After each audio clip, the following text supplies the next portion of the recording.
Hello Salesmsg, Anton from Product Marketing here. In this video, I would like to walk you through our compliance process and tell you how you can make it easier on yourself and how to get compliant in the least amount of time possible. Let's get started.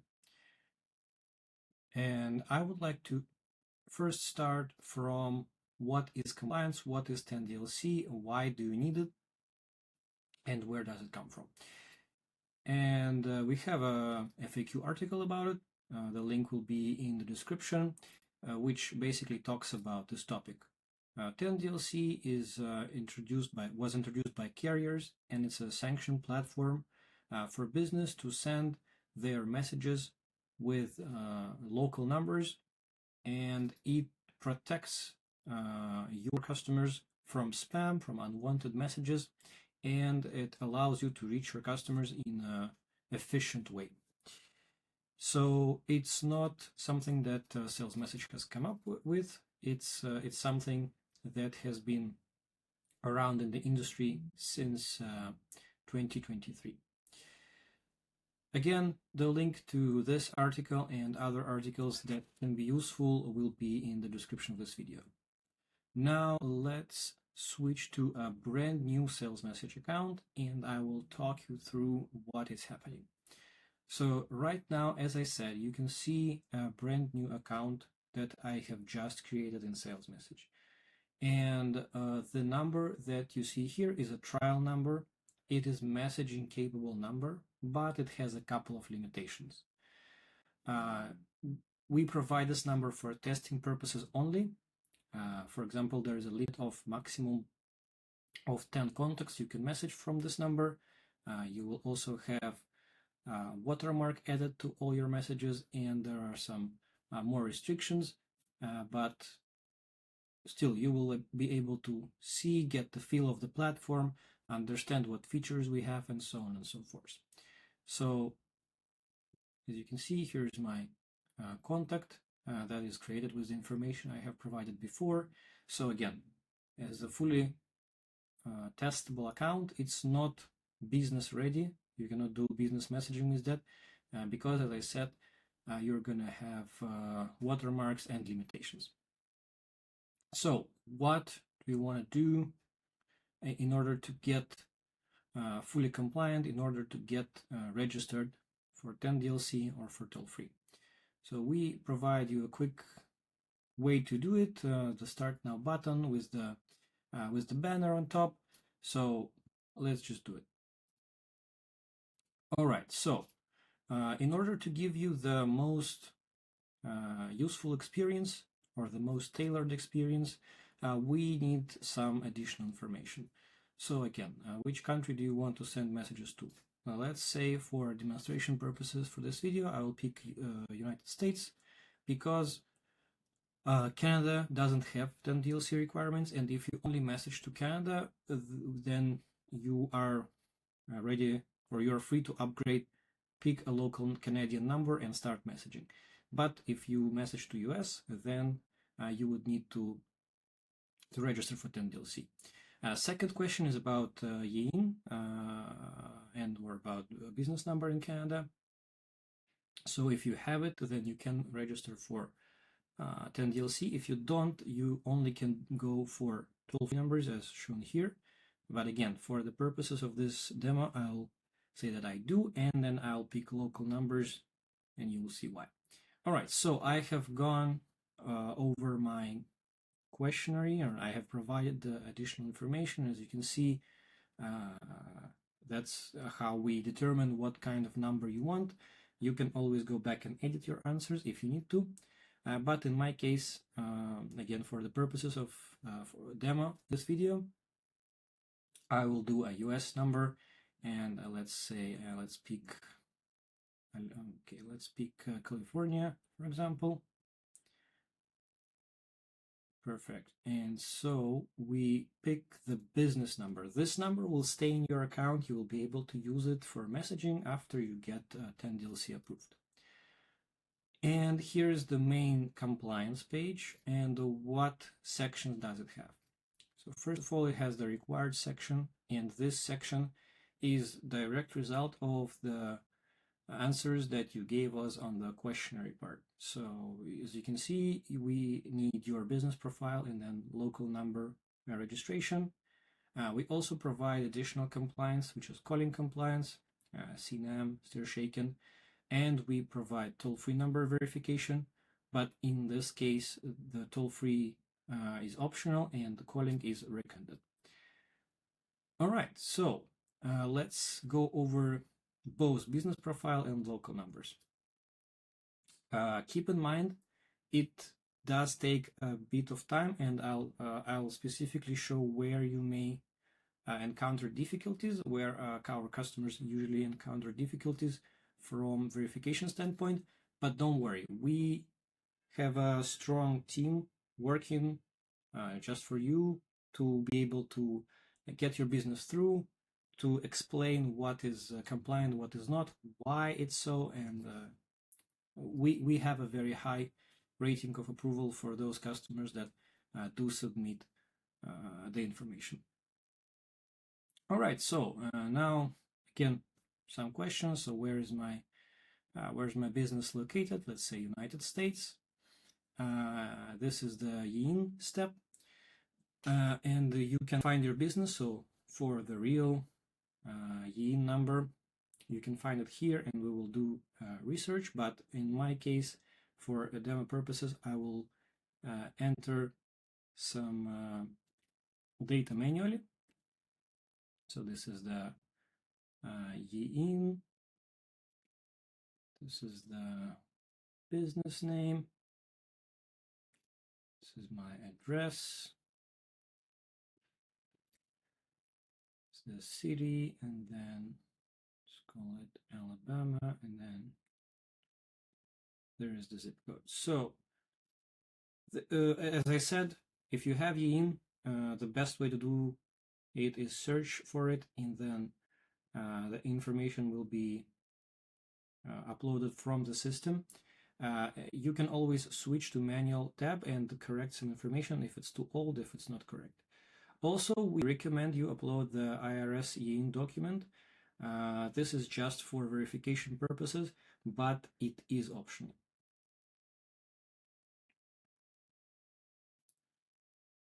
All right, next we have the business info. So here you provide us some information about your business. So let's say my business is a corporation working in education. Here's my website. By the way, if you select this, then we ask you to provide a social media profile. This is used to understand that your business has online presence and that your business is not fake, essentially. So in my case, I'll provide a website, and then I'll say we are working in US and Canada.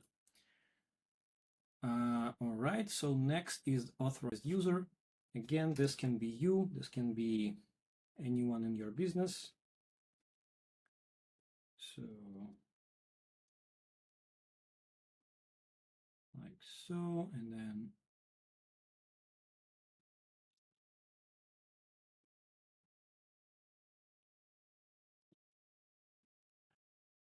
all right, and then add the number. All right, so there is a possibility for you to have more than one, so we give you the checkbox here for the second authorized representative. And this is very important that for verification purposes, this person can be contacted both by email or by phone number, so that's why this consent is here. I've updated the email, and now let's go next. All right, and this is the final step. So you need to give us consent to share your information and submit for review. So for this is about half of 10DLC compliance done. As you can see, up to this point, everything is totally free. You just need to provide us information, and this you should be able to do it really fast because there's no real requirements for this information. It just needs to be there. So you just need to provide the website and a person who we can contact. So the second part, which is left, are local numbers, and let's just go through it. So as you can see, we have 7 steps. On the last one, we had 5. First one is selecting use case. Feel free to read through these descriptions. I will just select marketing. And then here you should provide us a use case description. Feel free to look into the examples. They are tailored to each use case specifically. So again, for demonstration purposes, I'll just copy what we have inside the example, but I do not recommend it. The closer your use case description is to your real messages and to the examples that you will provide on next step, the better for submission purposes. All right, so next is the sample messages. And again, we have provided some examples. Here you see highlights. What kind of language are the carriers looking for inside your examples and inside your messages in general, so that they are fully compliant. And again, for demonstration purposes, I will copy paste the messages. Also, I can show you that if you select more, like if you select numbers or links, then you should also include the correct number and link in your sample message. All right, next is arguably one of the most important steps, which is the opt-in method. Opt-in method is the method where, or is the step where the most of our customers have problems or the biggest reason of rejection. And I'm going to show you, I'll speak online form specifically because it's the most popular way of introducing customers or introducing contacts. And then I'll show you a couple of forms that I have created just for this video. So what are carriers, first of all, what are carriers looking for inside your form? So they are looking for explicit consent to send messages. And here is the perfect example that we have crafted. This is a artificial contact our team form, and we list every item, why it's important, how does it work, and so on and so forth. And again, here, this is a very close example. It's a little bit different, and I'll explain why, but still, it has all the same items, so this language is exactly the same. And now let's go over it. Why is it compliant? So this is a contact us form. You collect name, phone number, email, and then preferred contact method. Again, this is for demo purposes. Let's say I do SMS text message. This form is compliant because it has an explicit consent in the form of this checkbox. So which means that I provide my number and as the user clicks the checkbox, and then they agree with whatever you're saying here. So what are you saying here? So you're saying that contact with provided phone number agrees to receive text messages. That is very important. Message and data rates may apply. Again, this is very important. Message frequency varies. You can do, if you know your message frequency, you can do message frequencies like 1 to 4 messages per week. But message frequency varies is generally accepted as compliant way of specifying frequency. Reply help for help and stop to cancel. Help and stop are both reserved keywords. They will work on any carrier, and then if your contact says stop, they will get unsubscribed. So that is again, this is accepted. And then last is terms of service and privacy policy. In my case, I have those as links, but you can have them as text and have terms of service and privacy policy available in the footer of your website. That's also perfectly acceptable. What I have here is a sentence that either has to be on the form itself or it has to be in the privacy policy. And this is basically that text messaging data and consent will not be shared with any third parties.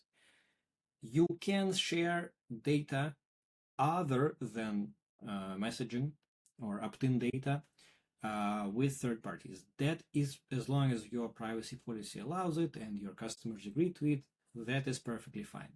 However, carriers do not allow you to share opt-in data and messaging consent from a DLC standpoint. So this text has to be either on the form itself, like I have now, or in the privacy policy. So this is a first example where you have the checkbox. I have a second example, which doesn't have a checkbox, and this is also compliant. Let me explain why. So you have a name, you have a phone number, and both of those are required. And you don't even have a checkbox here, but this form is specifically about subscription to SMS notification or subscription to SMS messaging or whatever. So you can, this is fully compliant because the whole purpose of this form is for you to subscribe to SMS messaging. That's why you don't need the checkbox here, and that's why you have the subscribe button. So again, if you collect, say, a lot of stuff and you happen to collect phone number, you have to have a checkbox, and then checkbox has this anatomy. If you don't, if you collect like a subscription form and you collect phone number only, or a couple of things and phone number for subscription purposes, then you may not have a checkbox. And this is, again, this is fully compliant. Hopefully it makes sense. All right, so we provide the same compliance language on the page here. We provide the paragraph with the opt-in data consent here. We provide you the examples of a bad form or good form. And then what we expect you to do is we expect you to upload a screenshot of your form and then give us the link to your website. This can be contact page, this can be a specific page, and it is possible that your form is not published yet. For example, you are preparing an ad campaign on Facebook or Instagram and you don't publish it until you get approved. That is perfectly fine. But you have to have a screenshot uploaded of your real form, which showcases the required language. And then last but not least, my website contains a link to my terms of service and privacy policy. Again, this will be checked for. So yeah, this is it's a lot of time to talk about opt-in web forms, but as I said, it's one of the most important parts of compliance, and it's one of the reasons that our users get rejected most. Okay, so honestly, next is you just confirm that you don't send messages related to these forbidden topics, and you can open this and check if your business is under any of these topics. So again, for my purposes, I'll say they are not. And again, here is the last step. Here is where you select the package, and the difference between them is either you send a relatively small number of messages per day, or you send large numbers of messages per day, and that determines the cost. This cost is a one-time if you get approved from the get-go. We do perform internal review, so we try as best as we can to send data that is compliant, so you don't have to pay it second time. So again, we recommend you select standard because oftentimes people get low volume standard, they start sending messages, and then because they are efficient in delivering the notification or driving the engagement. People send more and more and more, and then they suddenly find themselves in limitation that they've exceeded low volume standard and they need to upgrade to standard. So we recommend you going for standard right away. And then here we have the business type selector. It's private or public. For public, we request a little bit more information, but for demo purposes, I will select private. All right, so next is the payment screen. One thing I need to say about the payment screen is there will be a recurring charge for your campaign use case fee. This is not something that we charge for ourselves. This is a pass-through fee, as well as the brand registration and campaign verification. Those are all pass-through fees that we then pay to agencies that do the verification. So yes, this does cost money, and yes, we have to charge. We have to charge for it. So as you can see, there's my card that was attached to my account. And again, because I selected the standard package, I will pay $59 right now, and then I'll pay the recurring fee when the application is approved. So I will submit, and after it's submitted, you can see statuses of both business profile, pending review, and local number, so brand and use case. As I said, we do internally review every submission, and we can reject it if we see that the information is not sufficient or the form is not compliant.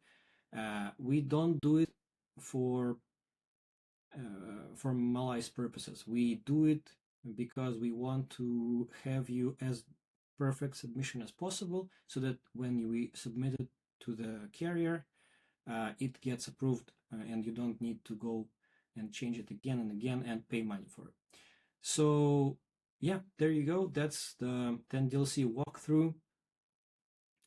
Check the description of the video. I will link to our help articles and also add the forms there. So yeah, hopefully it helped. Thank you.